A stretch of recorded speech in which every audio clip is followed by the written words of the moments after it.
Senhor Jesus Cristo, segundo escreveu Lucas, capítulo de número 19, versículos do 8 em diante, vai dizer-nos assim a santa e poderosa palavra do Senhor. E levantando-se Zaqueu, disse ao Senhor: Senhor, eis que eu dou aos pobres metade dos meus bens, e se em alguma coisa tenho defraudado alguém, o restituo quadruplicado. E disse-lhe Jesus: hoje veio a salvação a esta casa, pois também este é filho de Abraão. Porque o Filho do Homem veio buscar e salvar o que se havia perdido. Aleluia. Somente até o versículo de número 10. Como é nosso costume, eu convido a igreja a repetir após mim o versículo de número 10 que diz: Porque o Filho do Homem veio buscar e salvar o que se havia perdido. Aleluia. Coloque a Bíblia no teu assento. É momento de falar com Deus. Senhor amado e Pai querido, como já foi dito inclusive aqui nesta noite, o nosso coração se enche de alegria, porque mais uma vez temos a oportunidade de estar na casa do Senhor, cultuando e servindo ao Senhor. E nesta noite já podemos falar com o Senhor em oração, já podemos também louvar e agradecer o seu nome por meio dos louvores que aqui foram entoados a Ti. E agora a sua igreja espera receber uma palavra. E nenhum dos que estão aqui presentes nesta noite deseja ouvir uma palavra vinda do pastor Anderson ou de conhecimento humano, mas a tua igreja, Senhor, espera nesta noite receber uma mensagem que nasceu primeiramente no seu coração e que agora será ministrada ao coração da sua igreja. Por essa razão, ó Pai, nós lhe pedimos que mais uma vez o Senhor venha abrir os nossos ouvidos espirituais, abrir, ó Pai, o nosso entendimento, para que nós possamos não apenas ouvir, mas entender a mensagem que o Senhor tem preparado a cada um de nós. E que esta palavra, ela seja como alimento para a nossa alma, combustível para a nossa fé, e como uma bússola, ó Pai, que nos aponta o norte, que nos mostra o caminho da sua vontade, que é boa, perfeita e agradável. Nesse momento, ó Pai, eu me coloco diante de Ti, como um simples servo que sou, e lhe peço: usa-me, ó Pai, como instrumento em suas mãos, para pregoar a santa e poderosa palavra do Senhor. É o que nós lhe pedimos e desde já lhe agradecemos, em o nome do Senhor Jesus. Amém e graças a Deus. Agora eu te convido a dar a mais forte salva de palmas ao Senhor Jesus. Aleluia!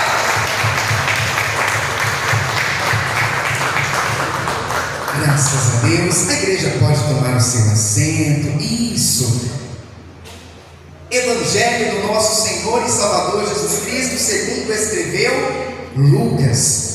Conforme nós vamos estudando a Bíblia Sagrada, nós vamos ver que Lucas é um daqueles que não teve a oportunidade de caminhar, fisicamente falando, com Cristo durante o seu ministério de 3 anos e meio aqui nesta terra.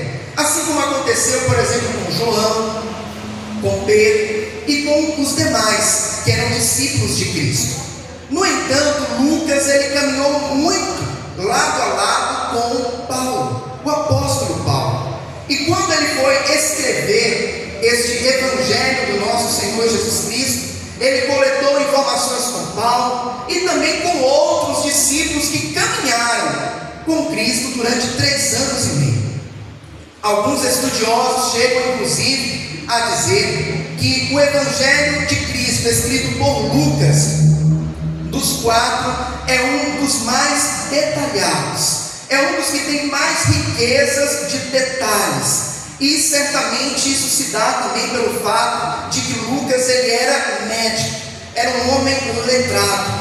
Quando nós vamos analisar aqui a palavra do Senhor, no Evangelho do nosso Senhor Jesus, segundo escreveu Lucas, e chegamos no capítulo de número 19, nós vamos ver um encontro muito forte, um encontro muito marcante do nosso Senhor Jesus Cristo com um homem chamado Zaqueu.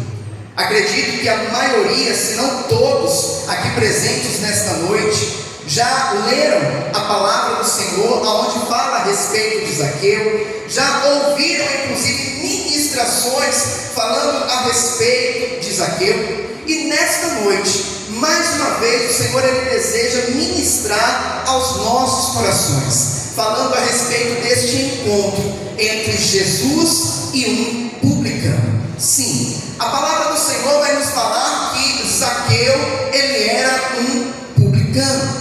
Apenas para que os irmãos entendam um pouco melhor, os publicanos, eles eram cobradores de impostos.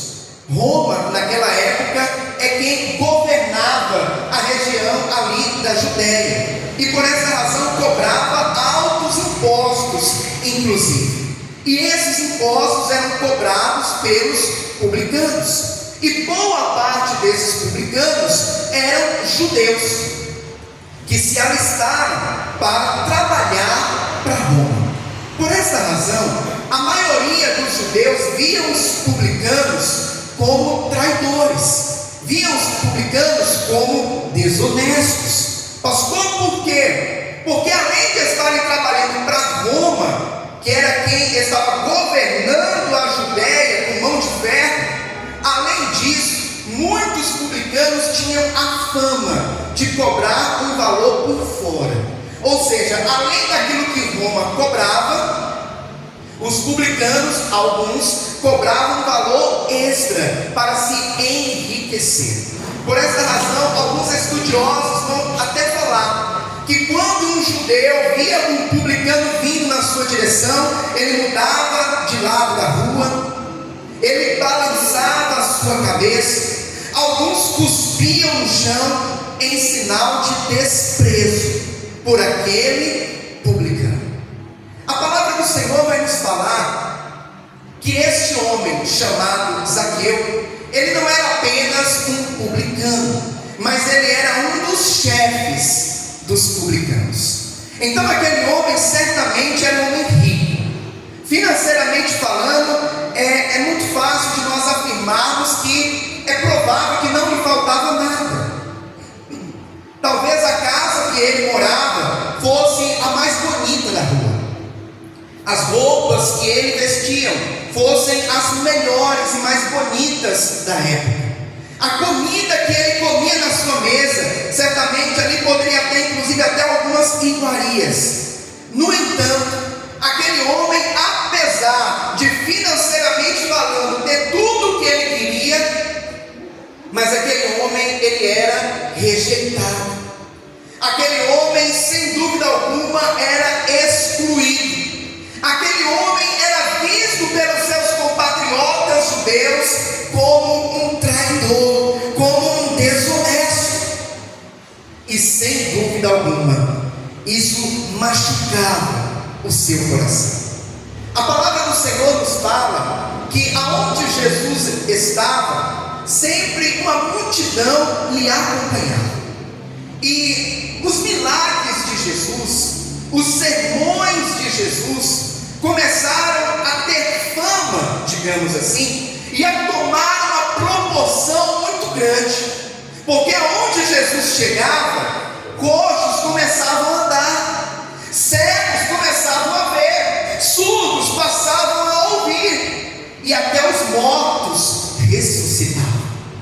Aonde Jesus chegava e fazia os seus sermões, ali as pessoas eram impactadas pelas suas palavras, porque aquele povo nunca antes havia ouvido o que Jesus ali estava falando para eles.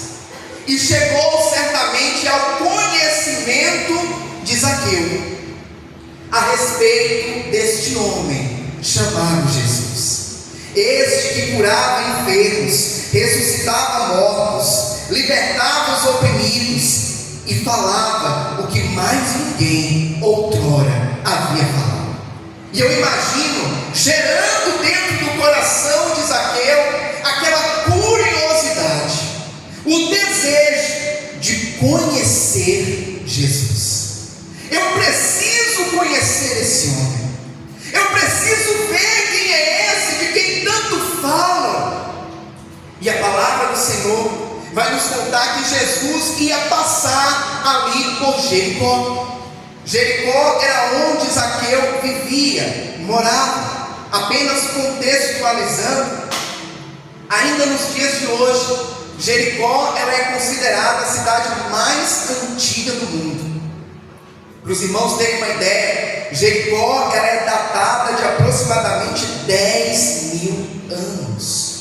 Jericó ela era conhecida como a cidade das palmeiras. Parecia um oásis em meio ao deserto. E era ali em Jericó que Zaqueu vivia, e era naquele lugar aonde Jesus iria passar.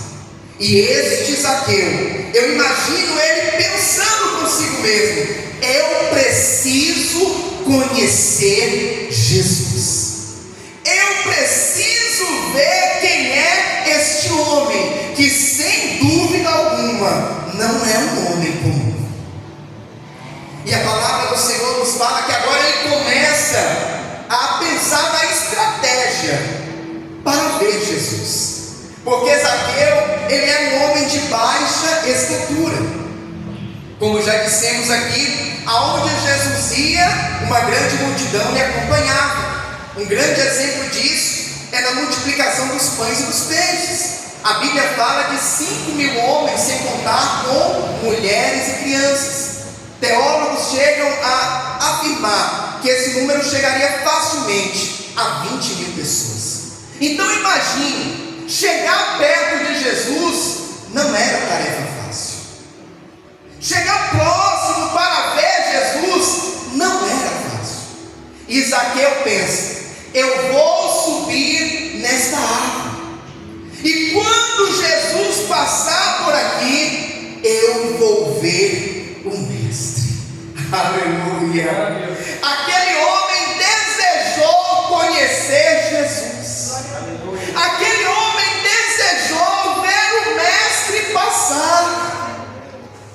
Certamente ele queria mais do que ver Jesus, mas por conta das dificuldades, por conta da multidão, por conta das limitações, eu imagino ele pensando consigo mesmo: eu quero pelo menos ver Jesus. E a palavra do Senhor nos fala que agora Jesus está se aproximando. Jesus está passando por Jericó, e lá estava Zaqueu, em cima da árvore, certamente com as folhas da árvore na frente dele, lhe escondendo. Ele pensando até mesmo: estou camuflado aqui nesta árvore. Jesus vai passar, eu vou ver o Mestre, mas eu, sem dúvida alguma, ele nem vai me notar. Só que Zaqueu ainda não sabia muito bem quem era Jesus. Zaqueu ainda não sabia muito bem do poder de Jesus. E quando Jesus está passando por debaixo daquela árvore, para a surpresa daquele homem, Jesus para, olha para aquela árvore e diz: Zaqueu, desça depressa, porque hoje me convém pousar na tua casa. Aleluia! Aquele homem que queria apenas ver Jesus, mas pensava: eu vou passar desapercebido. Aquele homem foi notado por Jesus. Ah, meu irmão e minha irmã, eu abro um parênteses aqui para te dizer algo importante. Jesus é aquele que te vê quando ninguém mais está te vendo. Jesus é aquele que te contempla, até mesmo quando você está dentro do teu quarto, com a porta fechada, sozinha. Ah, meu irmão e minha irmã, quando você está chorando, quando você está nos momentos de luta e adversidade, até mesmo aquelas lutas ocultas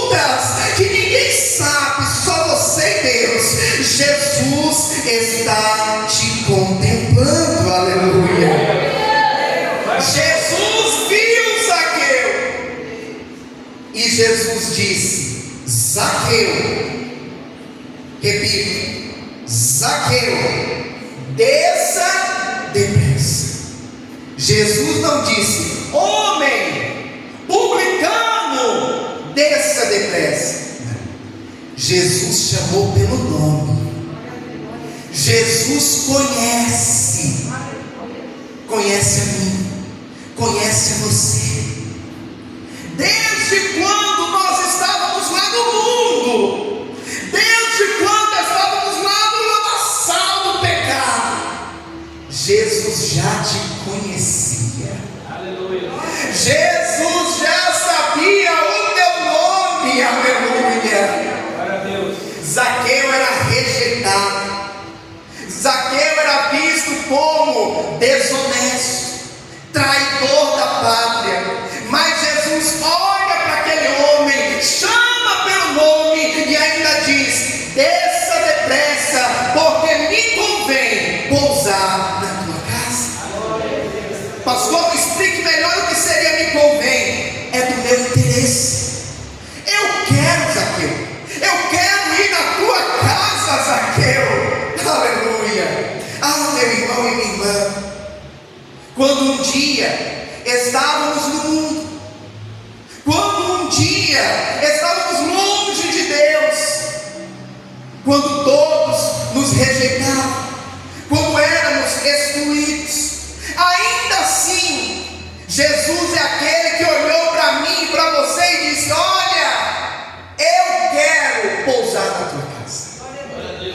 Eu quero fazer morada na tua casa. Ah, meu irmão e minha irmã, Jesus veio salvar, Jesus veio buscar o que se havia perdido. Aleluia.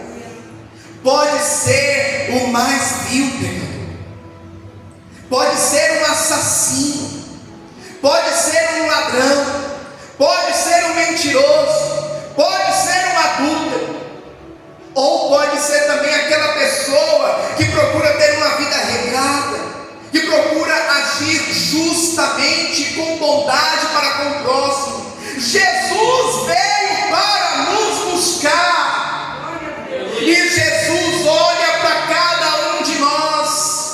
Jesus olha, seja para o mais vil pecador, ou para aquele que alguns dizem: este é bonzinho. E Jesus fala: eu quero pousar na tua casa, eu quero fazer morada na tua casa. E aqui eu abro um parênteses para dizer algo importante.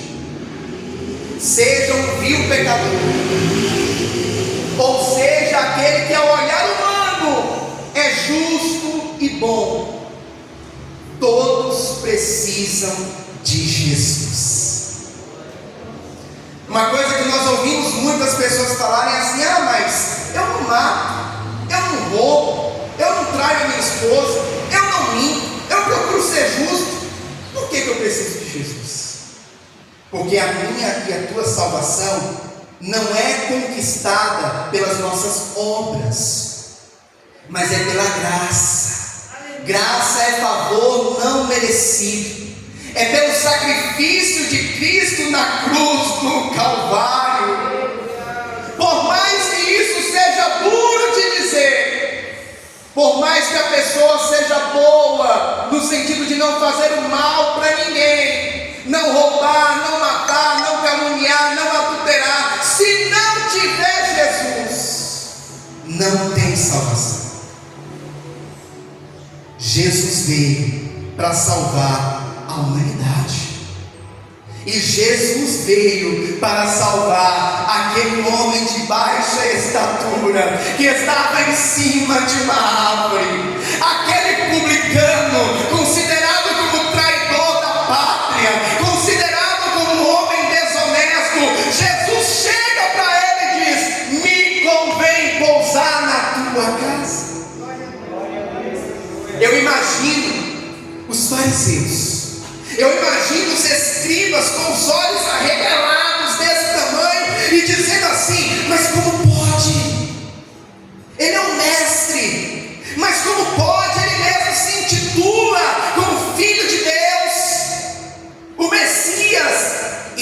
dizer que vai pousar na casa de um publicano?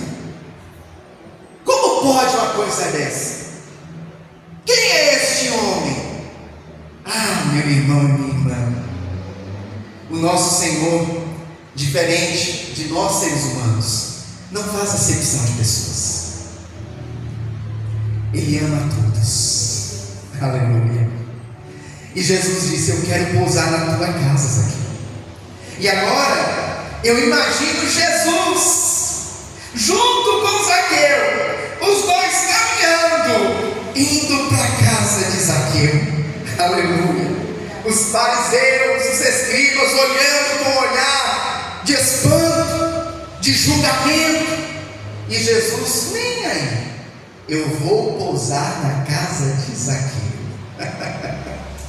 Ah, meu irmão e minha irmã, por mais que o homem julgue, por mais que o homem exclua, por mais que o homem vire o rosto, Jesus continua nos amando, e Jesus continua querendo salvar o pecador. Jesus vai para a casa de Zaqueu.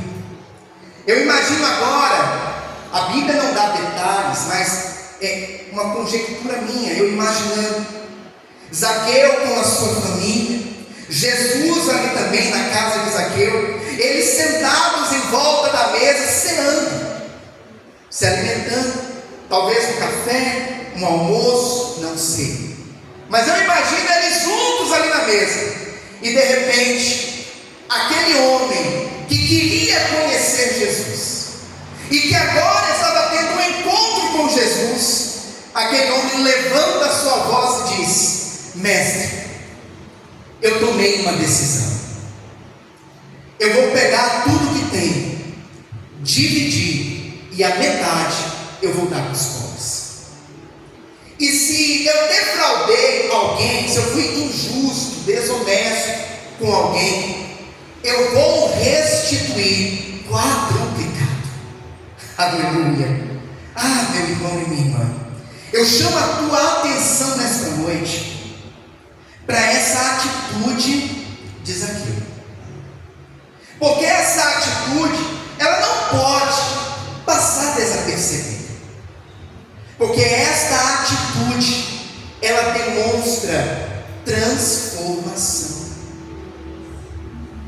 O apóstolo Paulo, certa vez ele disse: não vos conformeis com este mundo, mas transformai-vos pela renovação do vosso entendimento. O nosso entendimento é uma das primeiras coisas que é transformado quando nós temos um encontro com Jesus. Quando eu e você tivemos um encontro com Cristo, puxe na sua memória, nós começamos a ter o nosso entendimento transformado. Então aquilo que outrora era comum, era natural fazer, mentir, falar um palavrão, a partir do momento que aceitamos a Cristo, o nosso entendimento ele começa a ser transformado, e nós pensamos assim: eu não posso fazer mais isso, eu não posso mais falar palavrão, eu não posso mais mentir. É como eu estava dando exemplo para a igreja no domingo passado. Eu glorifico a Deus que eu tive a oportunidade de ter um encontro com Cristo com 7 anos de idade. A maioria dos irmãos aqui conhecem meu testemunho. Eu estava na igreja com minha mãe aos 7 anos, desde os 4 que eu ia para a igreja com ela. Mas até então eu ouvia, mas não entendia. Os louvores eu gostava, porque ali eu cantava junto, mas a palavra ainda não era compreensível para mim. Mas com 7 anos de idade, naquele dia, parece que Deus fez assim na minha mente, abriu, e eu comecei a entender o que o pastor estava falando. Eu comecei a entender a palavra que ele estava pregando naquele dia, e meu coração começou a queimar, meu coração começou a arder. E naquele momento eu virei para minha mãe, dei um toque no braço dela e disse: mãe, me leva lá na frente para falar com o pastor, porque eu quero ser crente. E naquele dia eu recebi a Cristo. E apesar dos meus 7 anos de idade, aí os irmãos podem pensar assim: ah, mas errado uma criança de 7 anos comete, né? Que erro uma criança de 7 anos comete? Mas, por mais que não seja erros escabrosos, mas muitas das vezes ele solta uma mentira, briga com o coleguinha na escola, desobedece o pai, desobedece a mãe. E eu lembro que a partir do momento que eu aceitei Jesus, a primeira coisa que veio na minha mente: eu não posso mais desobedecer meus pais. Eu não posso mais brigar com os meus coleguinhas na escola, porque na escola eu brigava com os meus colegas. Meu sobrenome é Carapiá, Anderson Carapiá. E vocês devem imaginar o quanto de bullying que eu sofria por causa do meu sobrenome, né? E aí quando falava do meu sobrenome, eu ia para cima. E aí eu comecei a pensar: eu não posso mais brigar com eles, eu não posso mais xingar eles. Houve uma mudança de entendimento.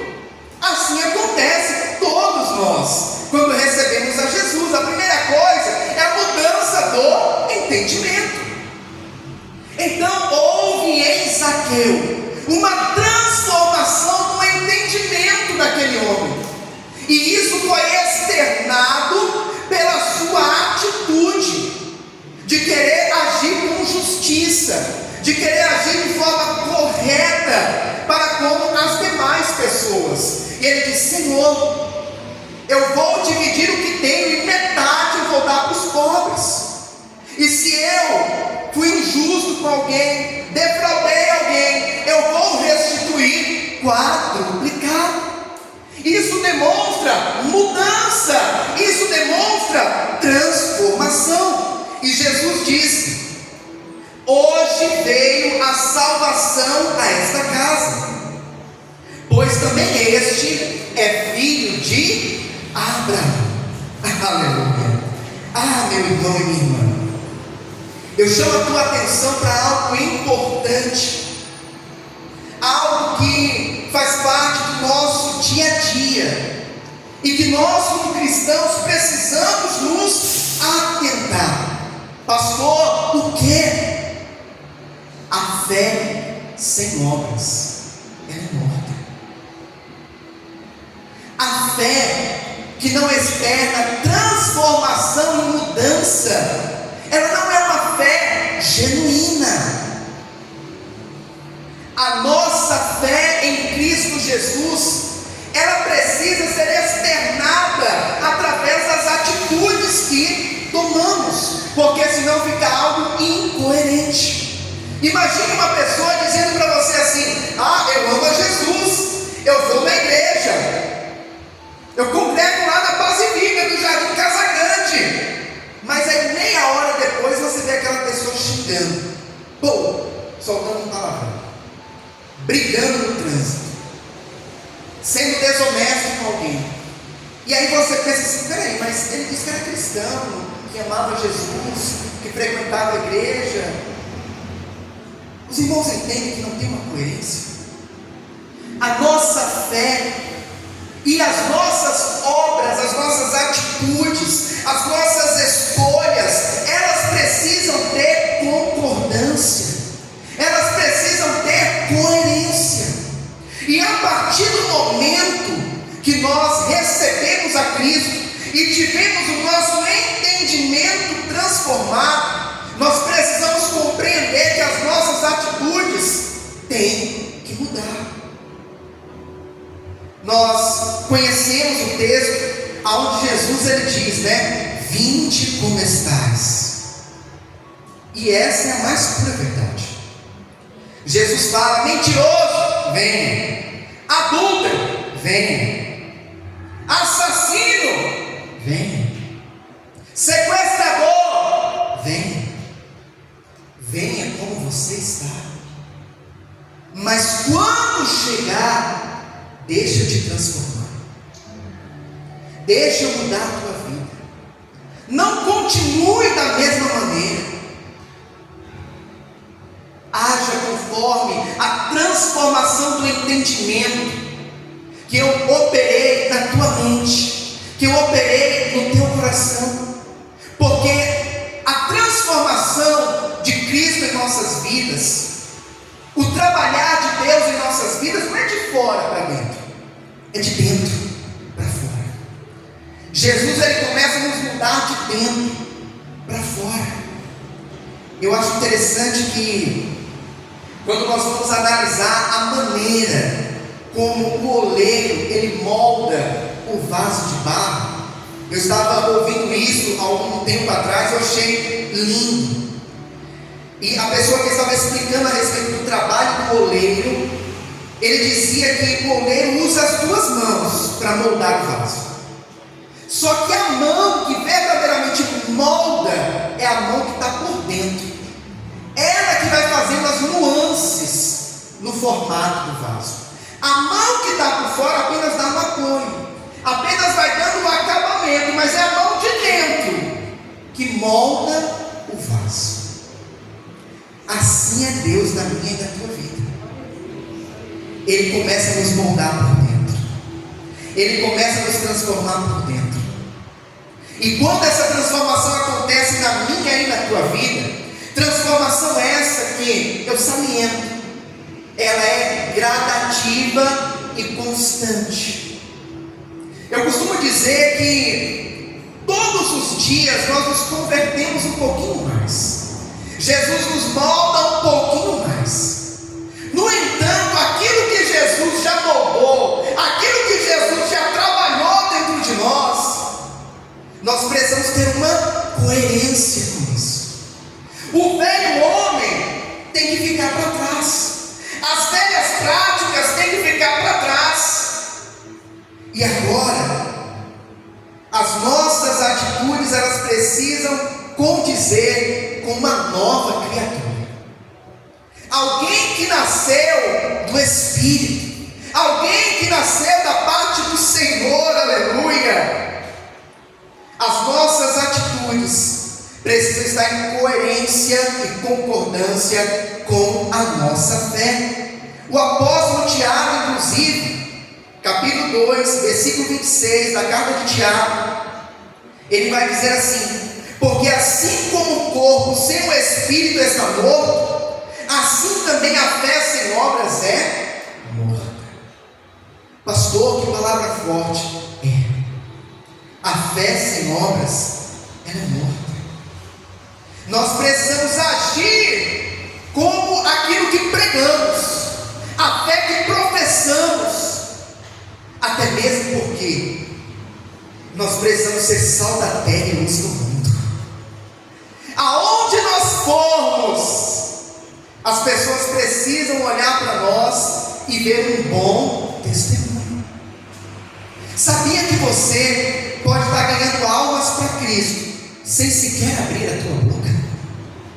Pastor, como assim? Se atente a essa responsabilidade, porque as pessoas nos observam, as pessoas olham para nós e olhando para nós pensam assim: nossa, olha a vida do irmão Eduardo, olha a maneira como ele age, as atitudes que ele tem, é diferente. Eu queria ser assim, eu queria agir dessa forma, eu queria ter a minha vida transformada também. Eu quero conhecer o Deus que esse homem serve, que essa mulher serve. Ah, meu irmão e minha irmã, nós estamos sendo observados. Algum tempo atrás, eu estava andando na rua e passou uma pessoa por mim, olhou para mim e falou: a paz, pastor. Eu olhei e falei: gente, eu nunca vi esse homem. Falei: amém, a paz, meu querido, Deus te abençoe. Eu pensei assim: gente, ele me conhece, mas eu nem conheço ele. As pessoas nos veem, as pessoas nos observam, e nós precisamos ser sal da terra, nós precisamos ser luz do mundo. O que aconteceu aqui na vida de Zaqueu, a atitude que ele toma após ter esse encontro com Cristo, demonstra que houve transformação, demonstra que houve mudança na sua vida.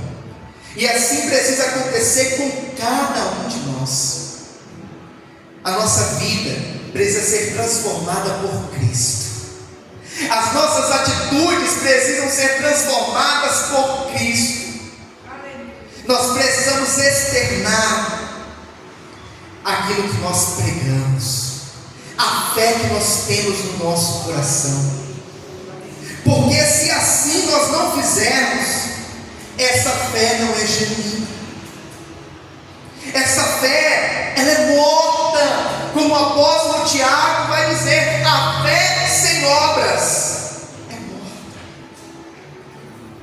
O Senhor nessa noite traz uma palavra muito clara ao meu e ao teu coração. Primeiro, que Ele veio buscar e salvar o que se havia perdido. Ele veio para buscar o mais vil pecador. E depois que Ele tem um encontro com este pecador, e Ele transforma a vida deste pecador, a sua fé e as suas atitudes, elas precisam ter coerência e concordância.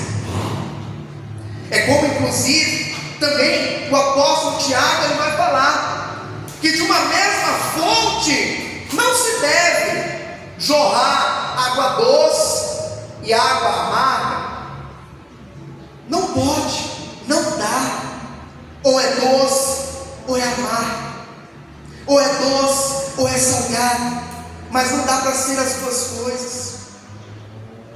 Nós como cristãos não podemos ter uma vida dupla. É muito sério isso que eu estou falando. Isso vale primeiro para mim, para quem o Senhor ministra nessa noite, para transmitir para a igreja. A nossa vida não pode ser uma vida dupla, uma vida de quem está em cima do muro. Dentro da igreja é de uma forma, fora da igreja as atitudes são diferentes. Pastor, que palavra dura! Mas é da parte do Senhor, porque Ele está tratando nesta noite, aleluia. Glória a Deus. A nossa vida com Deus, ela tem que ir muito além das quatro paredes do templo, da igreja. E ela precisa principalmente ser externada quando nós estamos na nossa casa, na família, no trabalho com os colegas, na faculdade com os colegas de faculdade. Porque de que adianta dentro da igreja, da glória a Deus e aleluia, falar que ama o Senhor e dentro de casa bater na esposa, espancar os filhos, mentir no trabalho, brigar na rua e só faltar dizer que vai matar o outro? Que fé é essa? Que transformação é essa? Houve verdadeiramente uma transformação, ou esta fé é morta? Não deve ser assim. O Senhor nessa noite nos traz uma palavra, até mesmo de exortação, mas porque Ele está nos lapidando, Ele está trabalhando em nós, e Ele quer nos aperfeiçoar dia após dia, para que a nossa vida venha estar segundo a sua vontade, que é boa, perfeita e agradável. Ah, meu irmão e minha irmã, essa é a palavra do Senhor para a minha e para a tua vida nesta noite. Vamos aplaudir bem forte.